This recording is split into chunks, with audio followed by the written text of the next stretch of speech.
भोंदू भगवान का सखा था, बहुत सरल था। गौशाला में गैया चराता था, गायों की सेवा करता था भोंदू। उसका नाम भोंदू नहीं था, नाम तो उसका कुछ और रहा होगा, लेकिन उतना सीधा था कि सब उसको भोंदू ही बोलते थे। बहुत सीधा जो होता है उसको कहते हैं बहुत भोंदू हो। भगवान को भोंदू ही पसंद है। यदि कोई भोंदू है तो दूसरों को प्रयास करना चाहिए इसको ठाकुर जी की सेवा में लगाओ। क्यों? ये भोंदू है, जल्दी भगवान को मिल जाएगा। तो भोंदू जो था रोज अपने गुरु जी से प्रवचन सुनता था और उन प्रवचन के माध्यम से रोज ठाकुर जी का वर्णन सुनता था। कैसे ठाकुर जी? तो गुरुदेव प्रवचन में सुनाते थे, मोर मुकुट माथे हाथ में लकुट साजे, कांधे बनमाल सोहे पतली कमर पे, मोर मुकुट माथे हाथ में लकुट साजे, गले बनमाल सोहे पतली कमर। गुरुदेव के द्वारा उसने जब वर्णन सुना, कैसे हैं ठाकुर जी?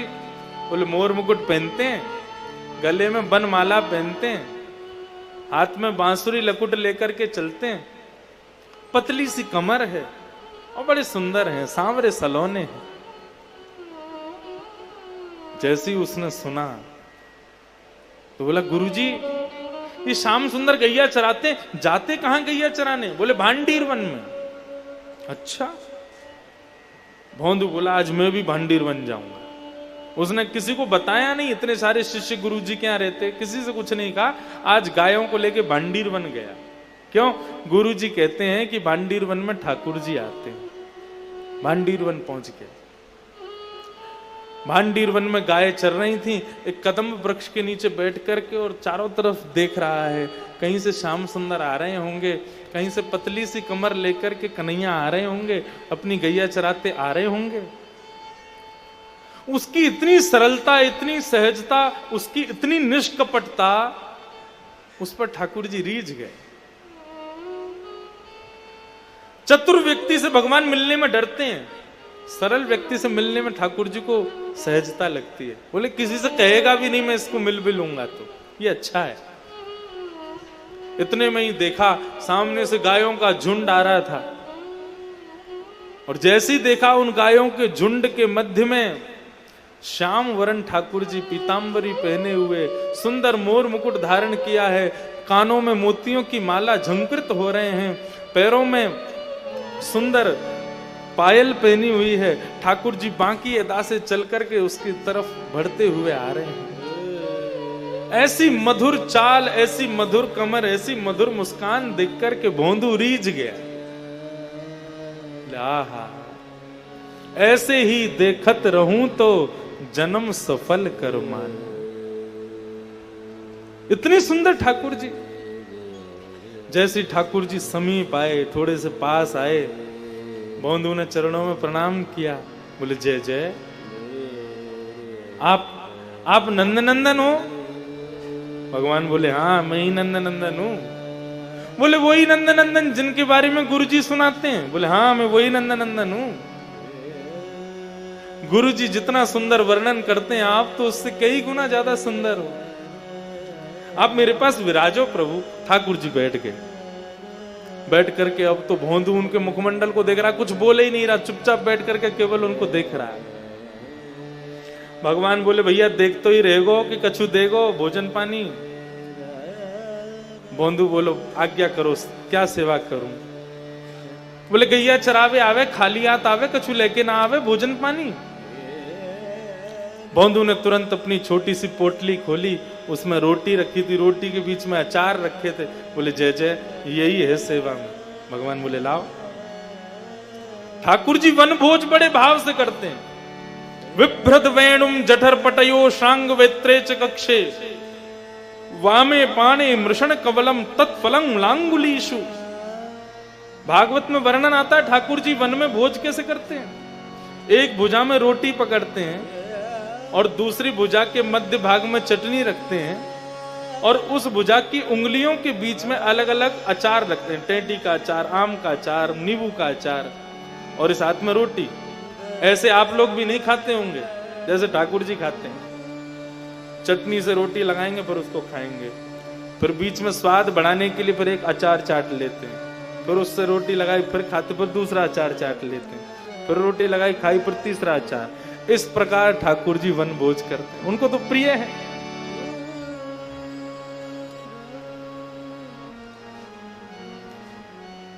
भोंदू ने पोटली खोली, ठाकुर जी ने तुरंत मोटी मोटी टिक्कर जैसी रोटियां उनको लिया और तोड़ करके अचार के साथ में रोटी पाने लगे।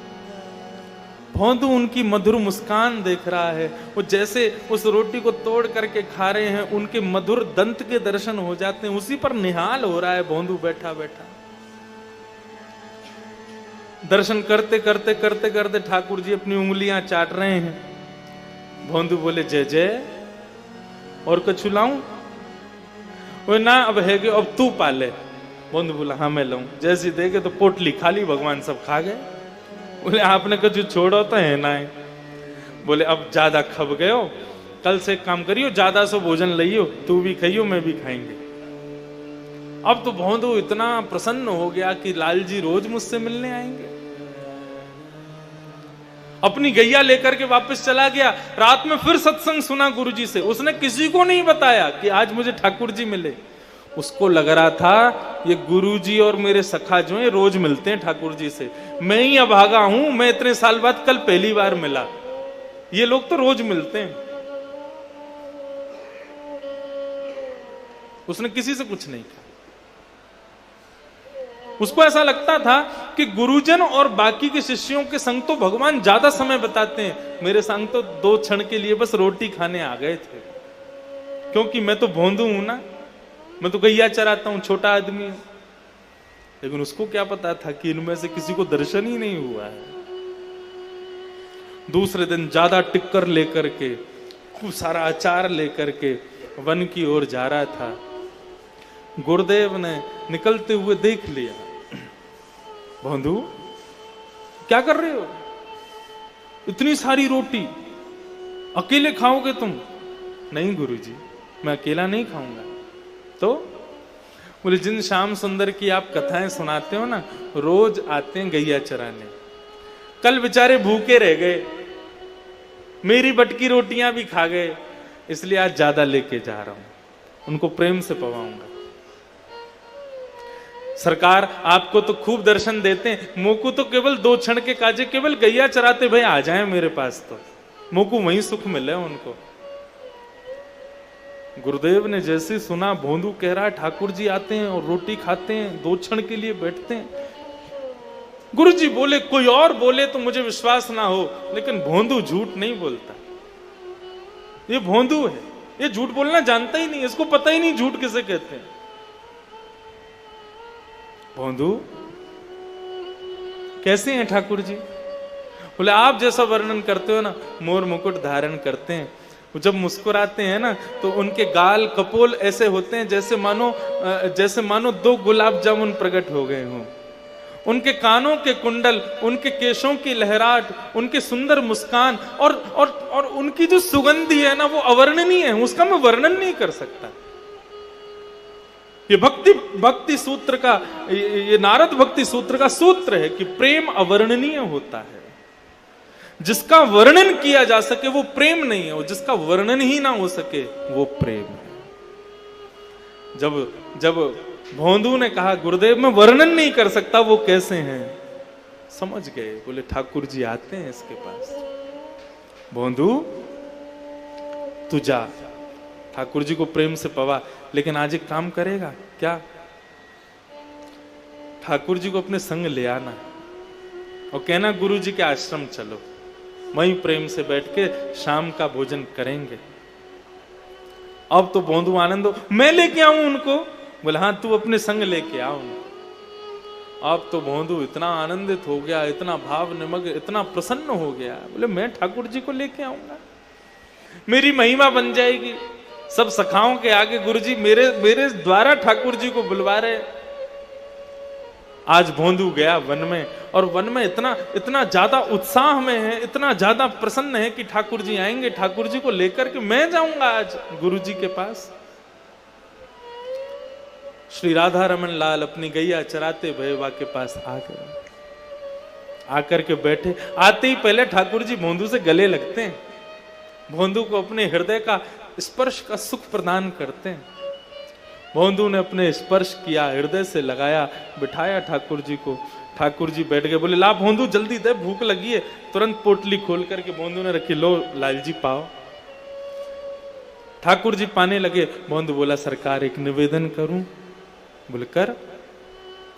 बोले मेरे गुरुजी ने आपको आश्रम बुलाया है, आप मेरे संग आश्रम चलोगे?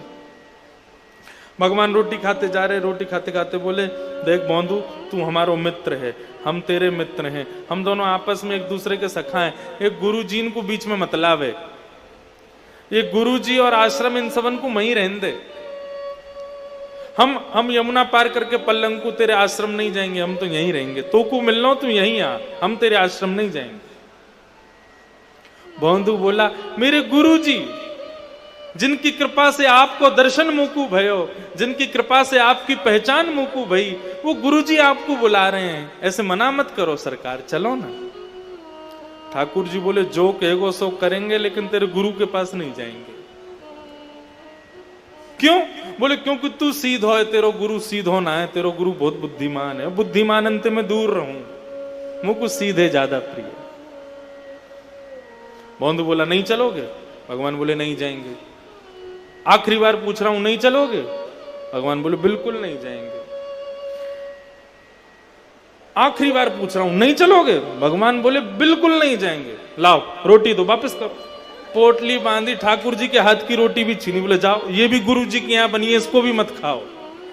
गुरु जी से इतना बैर है आपको, तो ये रोटी गुरु जी के यहां की, इसको मत खाओ। भगवान बोले एक रोटी तो खा ली, बमन कराओ, निकाल आओ, मेरे गुरु जी की रोटी आप नहीं खाओगे। मेरे गुरुजी से प्रेम नहीं तो मेरी गुरुजी की किसी वस्तु से प्रेम नहीं। भगवान बोले कोई बात नहीं, कल से हम नंद बाबा के यहां से अपनी यशोदा मैया के हाथ की रोटी ले आएंगे, तू नहीं लावेगा तो।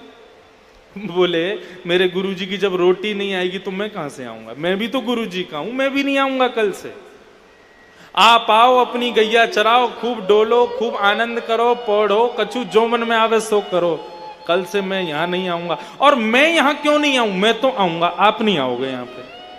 अपनी गैया लेके कहीं और जाओ। वो लड़ने लगा ठाकुर जी से। मन ही मन ठाकुर जी मुस्कुरा रहे हैं। आकाश में खड़े हुए 33 कोटि देवता भोंदू को प्रणाम कर रहे हैं। भोंदू तेरी भक्ति कैसी महान, ये सत्य घटना है, ज्यादा से ज्यादा 200-300 वर्ष पुरानी, वृंदावन की।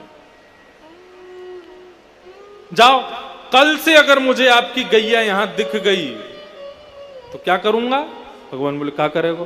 बोले वो गैया फिर मेरे गुरुजी की गौशाला की हो जाएगी, उसको मैं ले जाऊंगा अपने संग। मेरे गुरुजी से कोई संबंध नहीं तो मेरे से भी संबंध नहीं, मेरी गैयाओं से भी संबंध नहीं, और ये स्थान भी अब मेरा ही हो गया। भांडीर वन में मेरी गैया चरेंगी, आप नहीं आओगे यहां पर कल से। और यदि आना है तो चलो मेरे गुरुजी के पास। भगवान बोले गुरुजी के पास तो नहीं जाएंगे हम। भोंदू बोला आप बहुत हटीले हो, मेरे गुरुजी जिनकी कृपा से आप मुझे दिखे, उन गुरुजी का इतना तिरस्कार मुझसे सहन नहीं होता। जाओ आप आना खूब यहाँ पे, मैं नहीं आऊंगा कल से। और अपनी सब सामान पोटली बांध करके अपनी गायों को इकट्ठा करके भोंदू उनको हाँकता हुआ ले जाने लगा। भगवान बोले भोंदू सुनो, अरे भोंदू सुन, अरे नेक लाला रुक जा। भोंदू बोला अब तो एक ही शर्त पर रुकूंगा, गुरुजी के पास चलोगे तो रुकूंगा, नहीं तो नहीं। भोंदू जैसे जैसे दूर जा रहा है, हमारे ठाकुर जी के नेत्रों से प्रेमाश्रु छलक रहे। भोंदू रुक जा, अरे मत जा भोंदू। भोंदू बोला पीछे मुड़ के भी नहीं देखूंगा, बताओ गुरुजी के पास चलोगे? जब भोंदू दिखना बंद हो गया तो बंधुओं जिस प्रकार भक्त जिस प्रकार प्रियतमा अपने प्रियतम के विरह में व्याकुल होती है, वैसे राधा रमन लाल उस भोंदू रूपी प्रियतम के विरह में व्याकुल हो गए। देखो बंधु, एक बात बहुत समझने की, यही तो भक्ति है। हम कब तक व्याकुल रहे, हम कब तक रोते रहे उनकी याद में? अपने आप को ऐसा बनाओ ठाकुर जी व्याकुल रहे तुमसे मिलने के लिए। रस में और रास में यही अंतर है। रस का मतलब भक्त व्याकुल है भगवान से मिलने के लिए, और रास का मतलब भगवान व्याकुल है अपने भक्त से मिलने के लिए। हम ये कथा भागवत क्यों सुनाते हैं? इससे कोई बहुत बड़ी कोई क्रांति नहीं लानी है, केवल इतना करना है, स्वयं को हम इतना सहज, इतना सरल ऐसा बना लें कि बिहारी जी तड़पें हमसे मिलने के लिए। बिहारी जी तड़प उठे कि कब आवेगो इंद्रेश, कब आवेगो, कब मुंह को दिखेगो। वो देखवे के काजे तड़पे महाराज, ऐसी भक्ति सीख ली।